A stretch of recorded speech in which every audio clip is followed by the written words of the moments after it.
want to know, is this trauma bonding that we're calling friendships? Or is this a toxic relationship and we're calling it a friendship? Or is it really friendship? What is real friendship?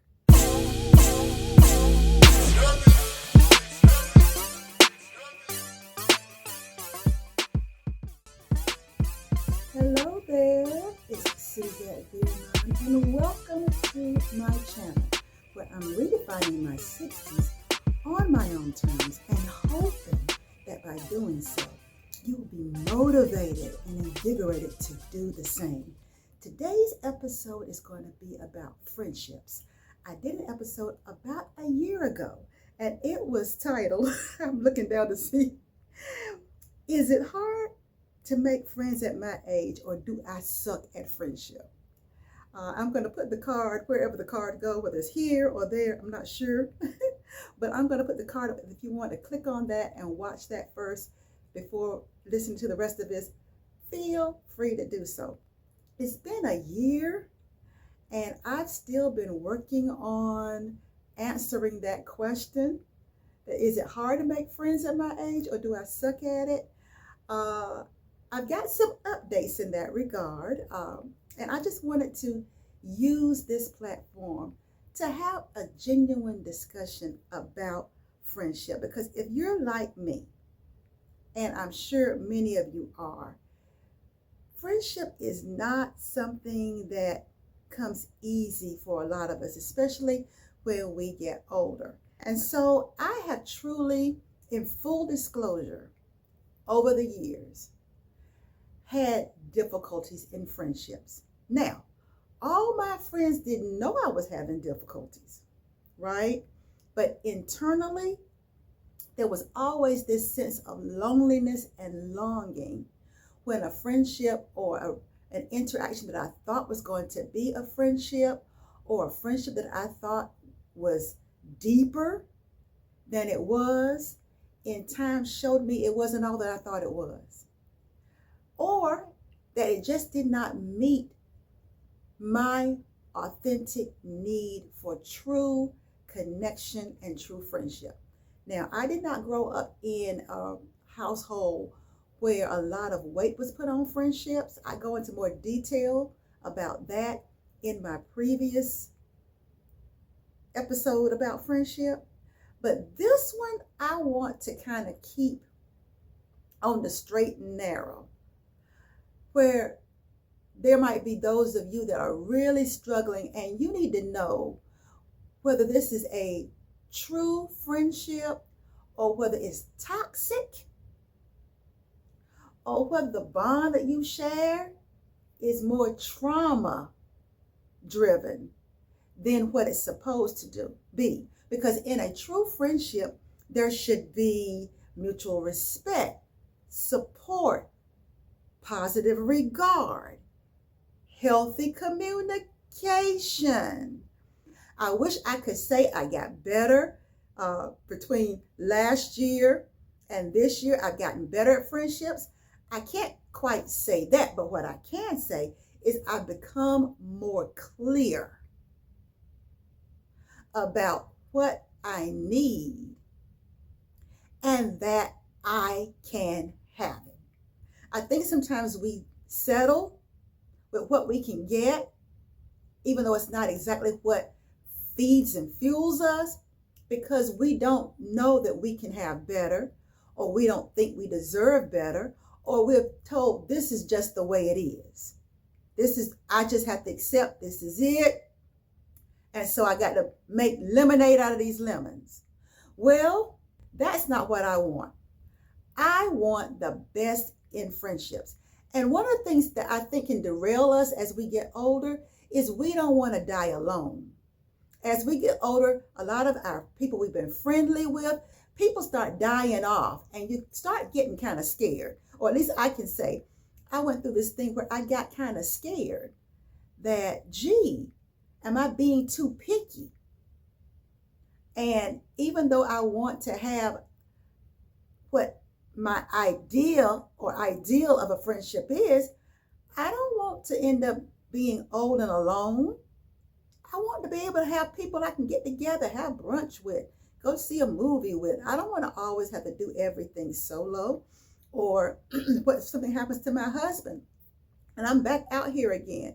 Have I cultivated positive friendships such that I am not alone? Or is the only thing that I have is my family? And granted, I love my family. I am blessed with my family and I have a great relationship.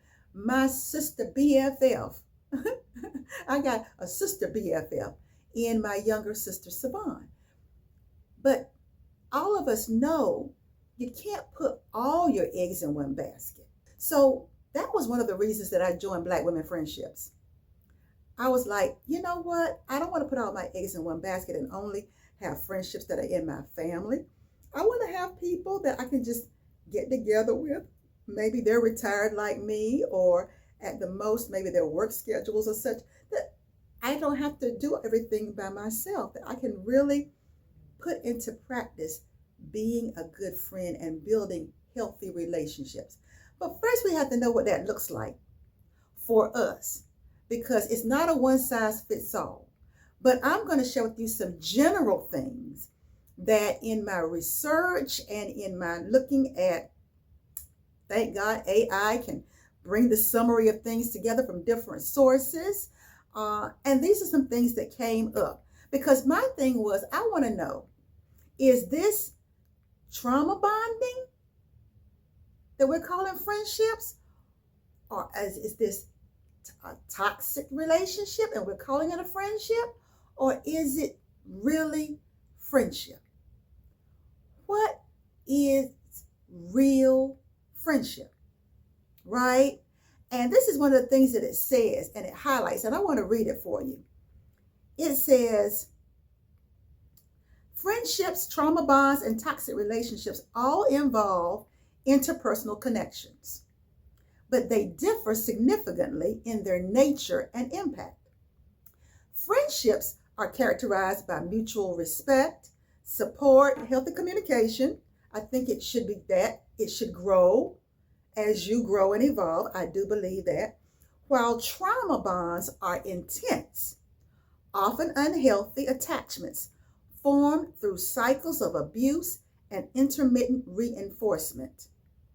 Toxic relationships are consistently negative, characterized by manipulation, control, and emotional or physical harm.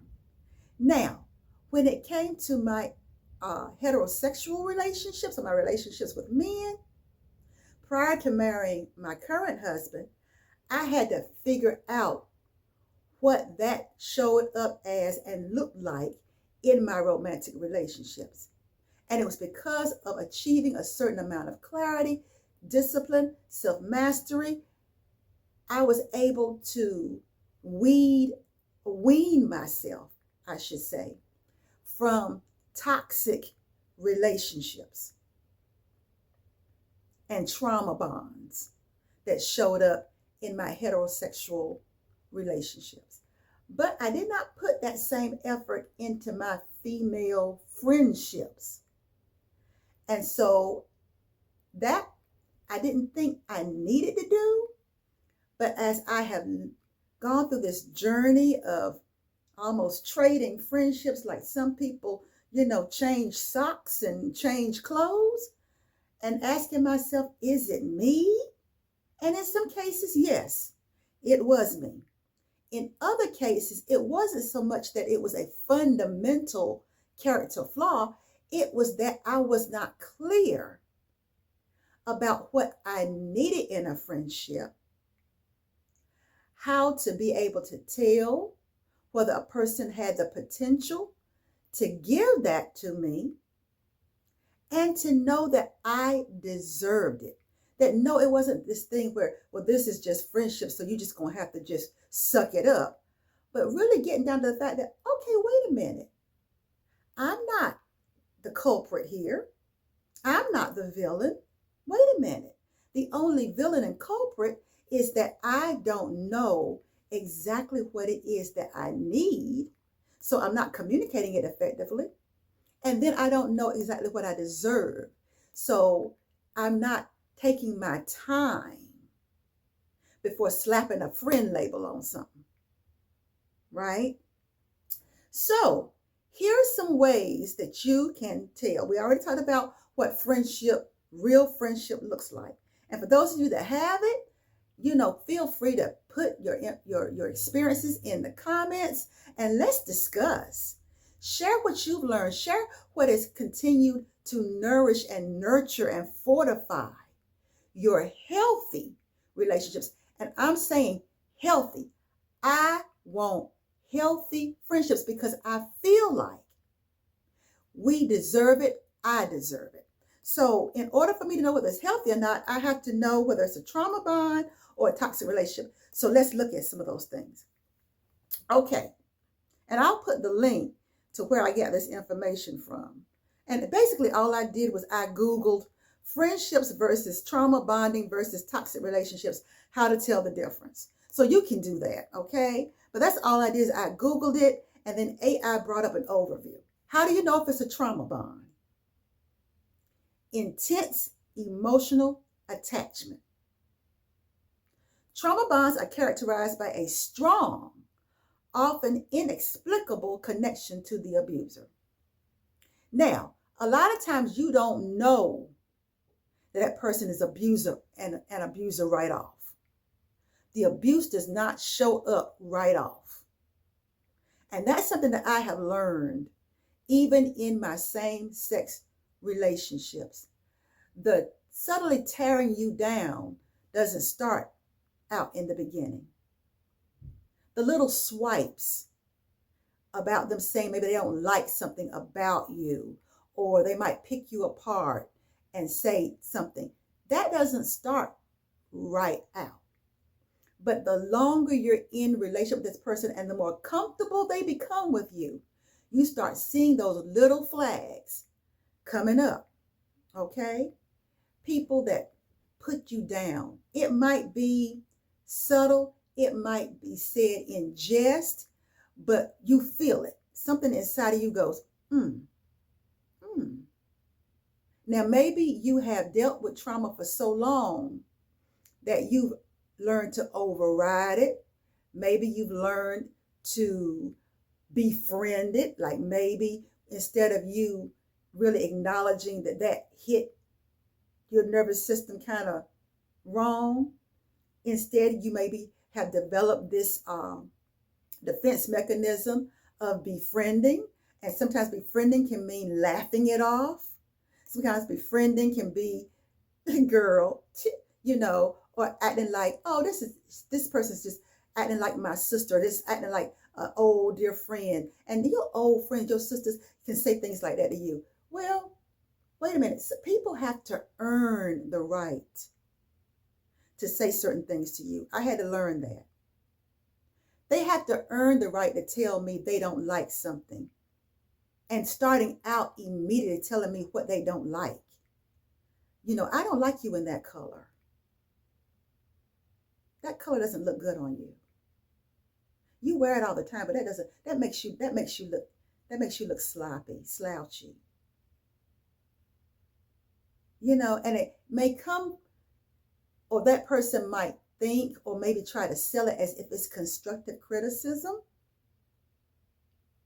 But you don't even have to receive constructive criticism if it's coming from somebody who you don't even know well yet, right? You just met them and they already feel familiar enough to pick you apart. There's a difference, and you know the difference. You know if it's warm and fuzzy, or when it kind of gives this kind of thing to your nervous system, right? You know it. And a lot of times because we have normalized abuse, we'll talk ourselves out of it and tell ourselves we're being too sensitive. When the truth is, your nervous system was trying to inform you that did not feel good. And maybe instead we should say, ouch. So that person can be aware that was not received well. Like, ouch. No, that didn't feel very good. that didn't feel good to me. Or no, but I like it. And I had to do that with somebody before. They were saying something to me where they were minimizing. And that's another abusive thing too. When people minimize, it comes across, it's a little condescending. They minimize how you feel. They minimize what's important to you. They judge it as if they have the right to judge that. It's like, but they're not you. So they don't have a right to judge it, right? But some people take liberties in that way. And I have learned, if you swallow and don't push back a little bit, you don't have to be mean, but you still have to push back and let that person know, no, that's not all right. If you don't do that, that person will take more and more liberties and get more and more emboldened to nitpick on you, to be condescending, to be dismissive, to judge things that they don't need to judge, right? So the abuse does not start usually in the beginning, because abusers can be so funny and charismatic and flattering. They can be all those things. But the longer you're around that person and their guard, not necessarily their guard comes down, but when the smoke starts clearing and you start noticing, or that person always finds fault in other people. That person always is unsatisfied, is judgmental, is quick to critique. I'm not saying everybody like that is an abuser, but I've learned if you give people too much rope, sometimes they don't hang themselves. Sometimes they hang you. Okay? All right, if you don't know, you better ask somebody. Okay. Another trauma bond can be formed, cycle of abuse and intermittent reinforcement. The relationship is marked by periods of abuse, followed by positive reinforcement, creating a powerful bond. Right? Wow. So it's not like all the time, right? It might be, they might say something very critical to you. It was just my door. They might say something critical to you, but then turn around and do something nice for you. And so you start saying, oh, okay, well, maybe they didn't mean that. And you let your guard down again. Oh, that was very nice. That was so kind. That was sweet. That was so helpful. Oh my God. That was so nice of them. Right? So it's not like constant. But when it happens, it almost like, first it kind of, you make it kind of, you think, just a little response, like a, But then they'll say something nice or something funny or whatever, and you forget about it. But your nervous system doesn't. So when they do it again, oh, it registers. It registers. And I've learned that the pathway to all out abuse starts out with those little subtle registers in your nervous system. And if you don't say anything or disrupt it or intervene, the abuser gets bolder. They become more forthcoming and bombastic with their abuse.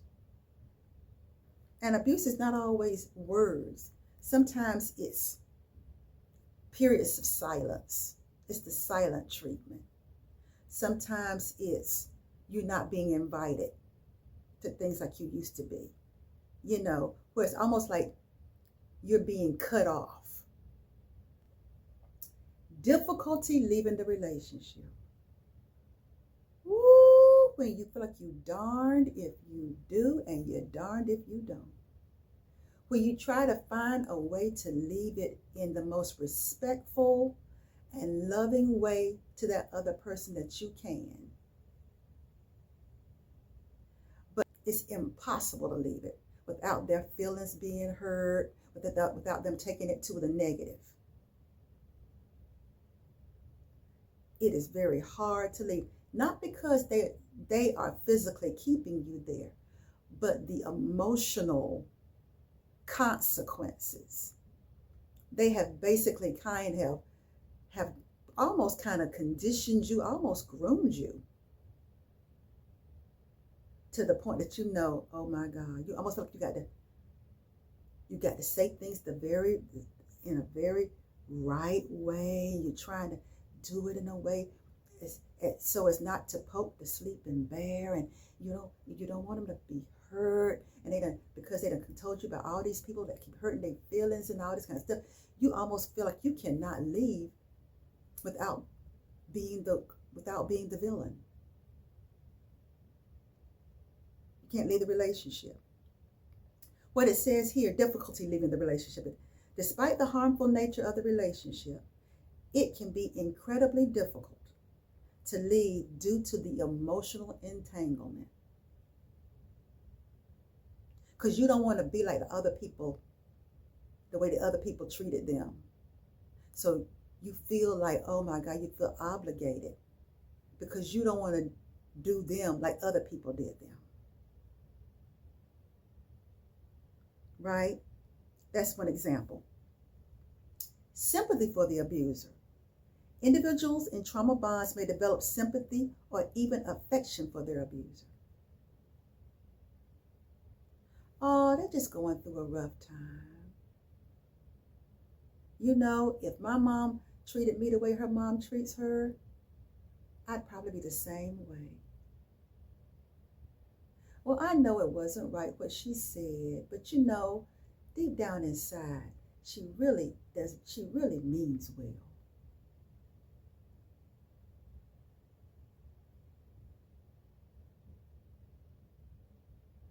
Or, gee, well, other people like her.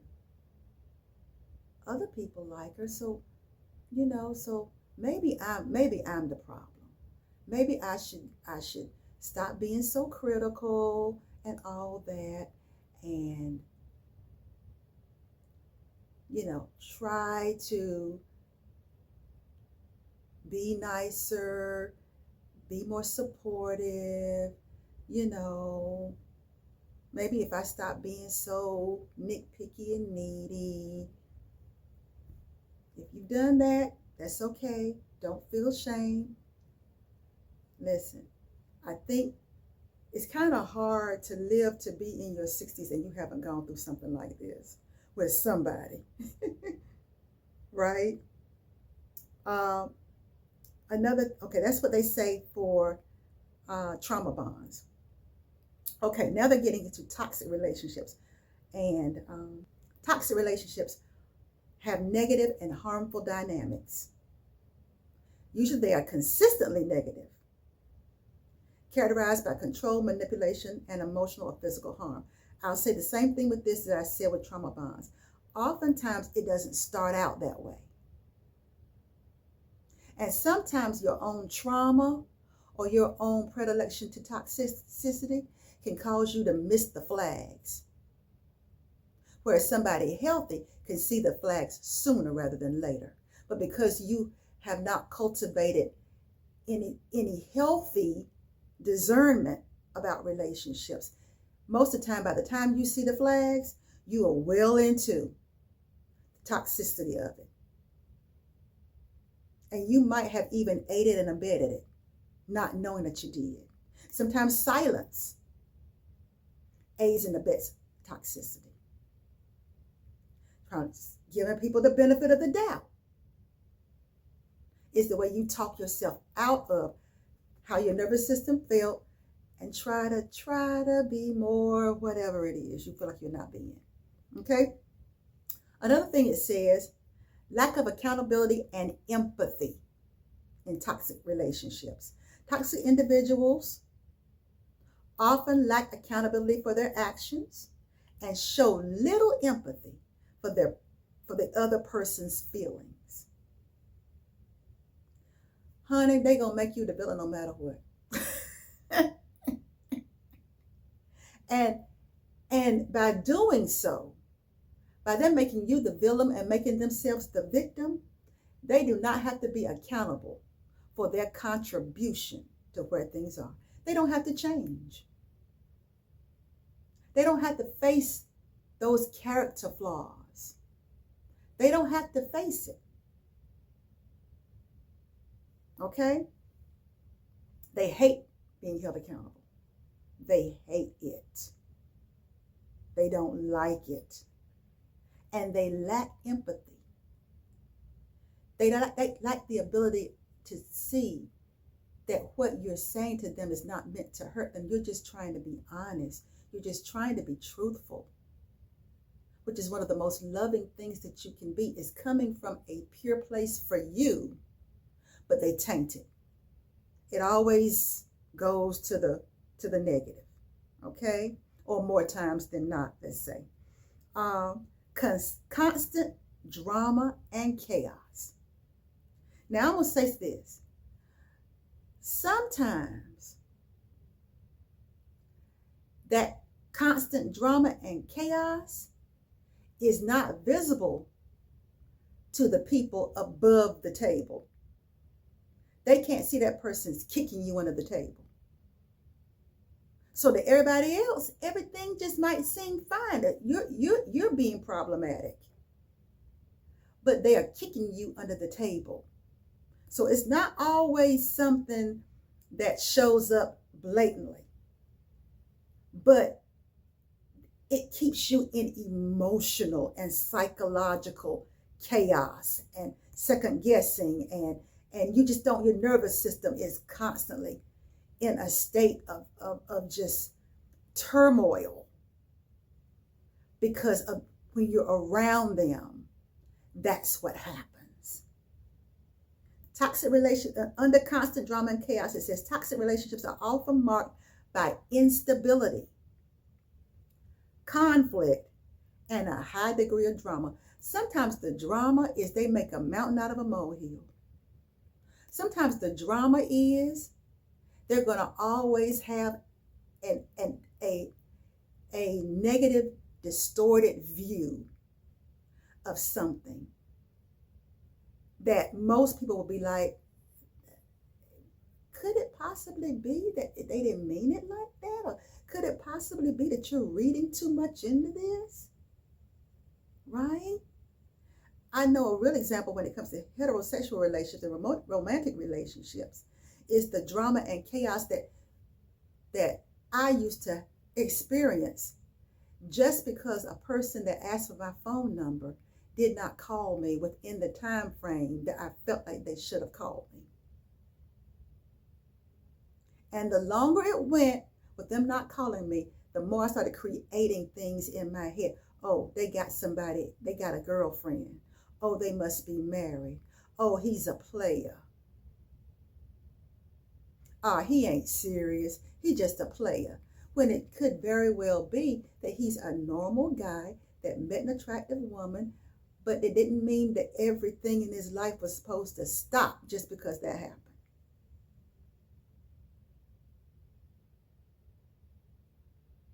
It's like in these types of relationships, we don't make room for the alternative. It might just be he was busy at work this week, or he was just living his life.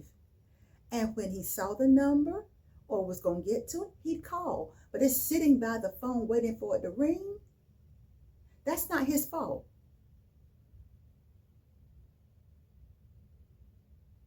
But we'll automatically take it as negative. Oh, he's just a player. Oh, he ain't serious. Girl, I went on because that guy, he ain't about nothing. Just because he didn't call as quickly as you think he should have called you. See, it's that kind of stuff. But we deal with friendships now.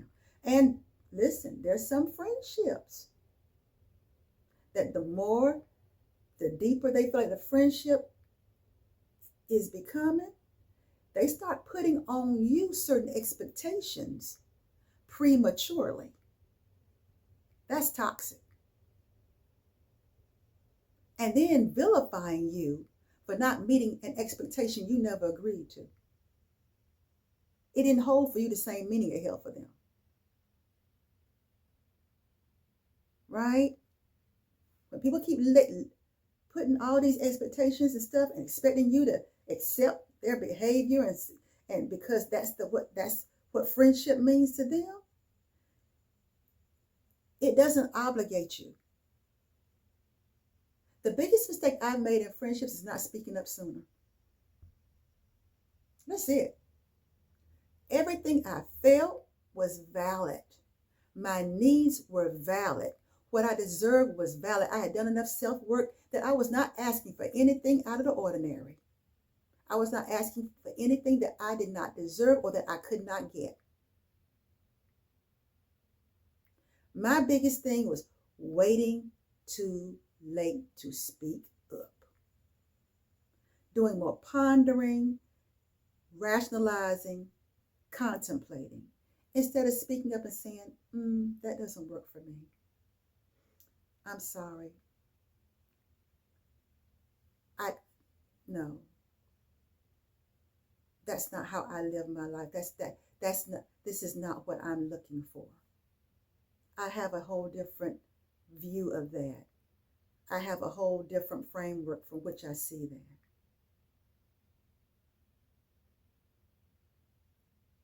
Right? And the last one, control and manipulation, is what it says under toxic relationships. Toxic individuals may try to control your behavior and manipulate your emotions. I had somebody I was friendly with that I called a friend because of a past history. And I'll never forget, I was invited to celebrate her birthday. And I was so excited to go and help celebrate her birthday. And she wanted me to sing it to her. She wanted me to sing it to her. Not everybody, she wanted me. And I was like, oh, no, I don't, no,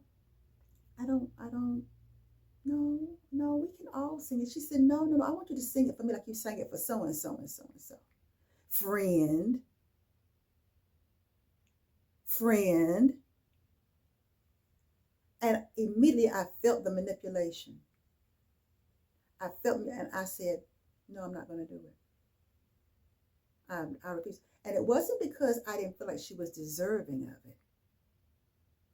It was she was reduced to trying to manipulate me instead of respecting that I said no. I was already having a scratchy throat. And even if I didn't have that, I just didn't want to. And she called herself going to manipulate me. And said, no, I want you to sing it for me like you sing it for so and so and so. I'm your friend, right? Friend. And I'm thinking to myself, I didn't know that's why I came here. So I'm supposed to do everything you want me to do. And if I don't, you're going to start manipulating, right? Trying to control me, do it in front of other people so that it makes it harder. And then they start saying, oh, yeah, she can sing. Girl, sing. And then if you say no, this almost can get vilified. Honey, gee, if I could sing, honey, she wouldn't have to ask me twice. Girl. When I thought that the gift of my presence, my being there to celebrate with her was sufficient. And that tainted the whole thing. Friend. Right? So, yeah. Oh, yeah. Key differences. How to tell the difference. This is very important. Let's look at how to tell the difference. 1, focus on your feelings. When it's healthy, you feel supported, secure, respected, and happy. You can be yourself and express your feelings without fear. Now, it does not mean that person's gonna understand your feelings, and it doesn't mean they're not gonna react. But it does mean that in the discussion of it, you can find your way back to a place of mutual, healthy, positive regard where that person, you can kind of work your way back to, okay, I get what you're saying. Okay, I get what you're saying. Oh, okay, I get it now. Oh, I'm sorry. Please forgive me. I never meant to do that. That somehow or another, you're able to navigate your way back to feeling safe with each other. You're feeling heard. That person isn't spazzing out, getting upset so fast. Now they're making it about them instead of focusing on you. They have enough discipline. There's enough discipline between the two of you, and personal discipline where you can share your feelings, and even in the sharing and admitting them, ultimately you'll feel supported, secure, respected, and happy. I would say respected and accepted. And acceptance makes you feel content. I think happy is a stretch AI overview. Okay? But the major thing is being able to express your feelings without fear. That's good, right? Another way you can tell the difference. Observe the relationship dynamics. Healthy, characterized by mutual respect, equality, and open communication. Both individuals feel safe and are encouraged to pursue personal growth, right? Again, it doesn't mean it's not going to have a little bump sometimes in it. It'll be a little bumpy, but ultimately, you find your way back to center. You find your way back to your nervous system being calm. And it don't take forever. You ain't got to name your firstborn after them. You ain't got to, shed blood. You ain't got to buy them a Gucci bag or take them shopping, right? You can just discuss it like big girls, okay? And number 3, consider how you are treated. In a healthy situation, you are treated with kindness, honesty, and respect. Your boundaries are respected and your needs are considered. Right? That's important. And then the last thing, they sum it up by seeking help. If you're in a trauma-bonded relationship, remember that it's not your fault and healing is possible. Seeking help from a therapist who specializes in trauma can be crucial for recovery and breaking free from the cycle of abuse.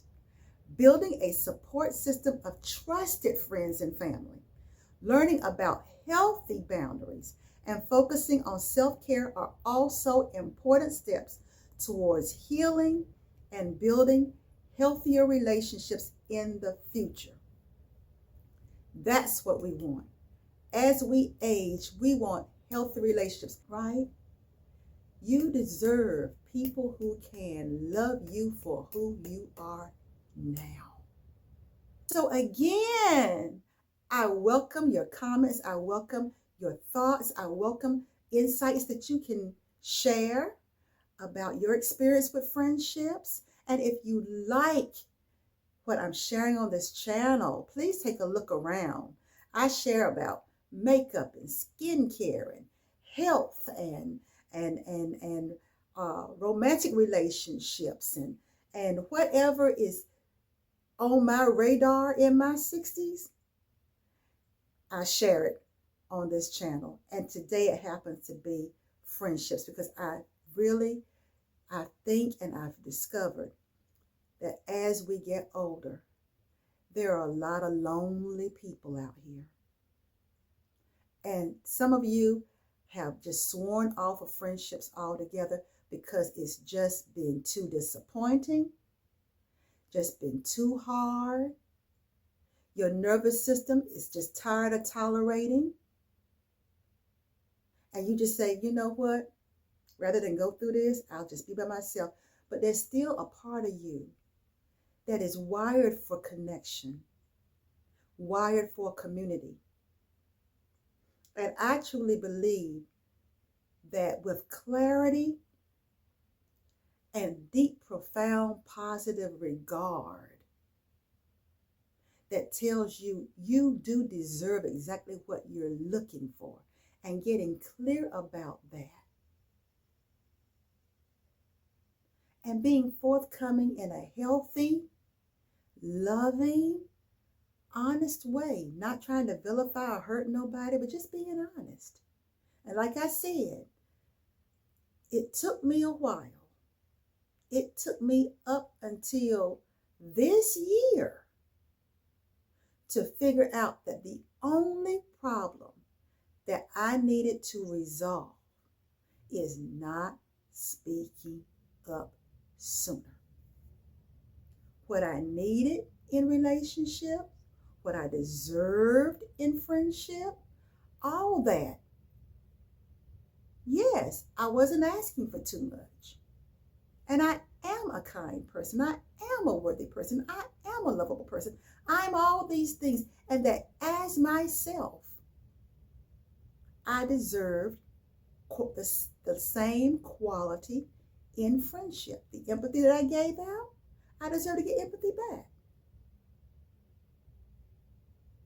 The respect and honor that I gave out, I deserve to get it back. If I respected your feelings and didn't be condescending or poo-poo on your feelings, then I deserve for you not to poo-poo on mine. And it took me till this year. I hit 65. The 65th year